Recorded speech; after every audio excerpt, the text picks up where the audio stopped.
were you guys scared on Wednesday when the market took a very serious beating and you saw the banks going down? Zenith Bank, UBA, GT, massive sell down on Wednesday. Well, 2.6% is a whole lot. I mean, as of now, the equities market is on a week-on-week basis is down 2.6%, and we are likely to see the first week-on-week decline since the introduction of the I&E window at the tail end of April. Taking us all the way back to yes. So unless we are able to record over 2.6% decline in today's session, which the probability is likely low because of the other factors, the profit taking and the PFA trying to realize gains made for half year 2017. So it's most likely that the equities market is going to close down on a week-on-week basis. Do you think it was brutal on Wednesday, and yes, yesterday was also a little bit, well, I don't know, but was bad, as it were? It was still a bearish sentiment, because if you look at market breadth, it was 0.3 times as of Thursday and Friday, which is in the negative region, and shows that sentiment for equities as of those two trading sessions is bearish. Yesterday, of course, we saw the banking stocks about 3% in the red. That shows that these negative sentiments isn't tapering off even as we head for this weekend. But we're going to come back on Wednesday next week. What do you expect? Do you think the holidays would have tempered investors, at least angry short-term investors, against the banks, having some news as far as the closure is, as it were, with the Etisalat debt issue, and again, perhaps we can all scratch our head and say, well, let's look into July. Let's just put second quarter, first half behind us and move on. Well, for next week, market is most likely to trade sideways. I mean, aside from the Etisalat saga, looking at profit taking and as well as the portfolio investors trying to realize gains, we've had negative declines for Wednesday and Thursday. So it's all about perception. Some investors can see this beating down stocks and try to take position because of the declines we've recorded Wednesday, the massive declines we recorded on Wednesday and Thursday. So it's also an opportunity for investors to come in and take advantage of these stocks. So for next week, market could likely trade sideways. Okay. Also, a bit of a bad news on that side. But we have one good news this week, and it has to do with Conoil coming through with its earnings for 2016.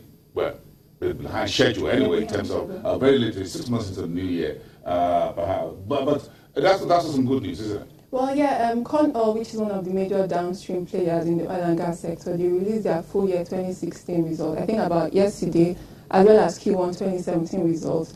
Looking at the performance for full year 2016, top line was up.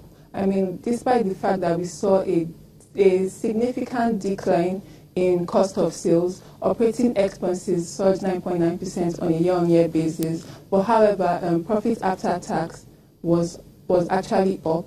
Then again, you would look at Q1 2017 results, which was kind of similar to full year 2016 results. I mean, top line was up, but however, they were able to post a profit after tax of 0.2 billion naira, which is coming from a loss of 0.9 billion naira in Q1 2016. I mean, it just gives way to look at what's been happening in the downstream sector. I mean, 2016 was a tough year for the operators in this industry. I mean, the FX challenges that we saw in 2016 and for the earlier part of 2017, I mean, most of these operators, they were unable to access for FX in order to import petroleum products, which in turn is more like saying low volumes for them and lower sales, which are going to affect both top line and bottom line. Then look at the high interest rate environment, which just leads to a higher cost of borrowing for these operators.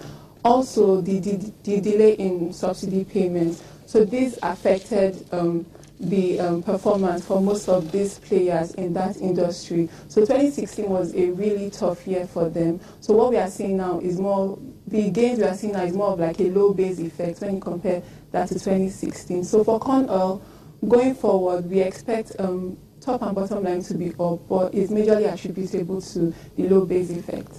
Are you satisfied with the earnings per share?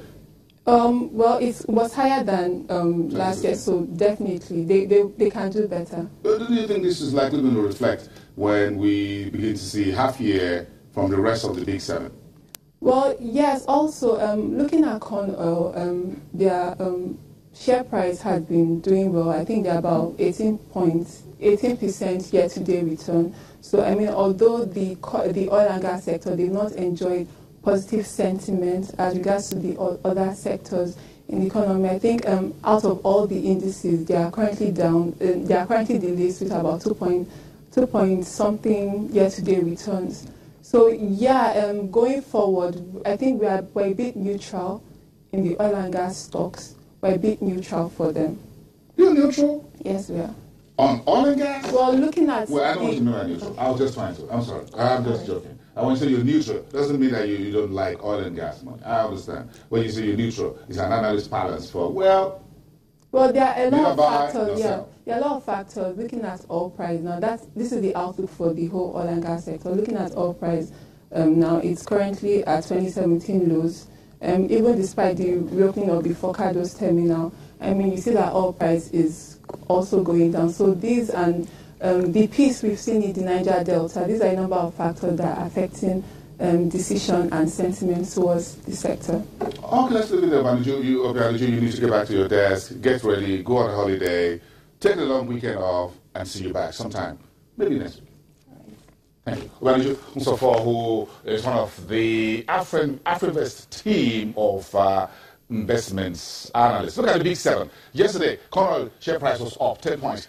2.4% and a massive volume for that particular stock, 2.7 million units. 40.56 was where the stock finished off, and that was the only green shoot on the day, Thursday. The rest were gray and red and gray and red and gray all the way to the end, where you had Total finishing off 272.01 on the counter.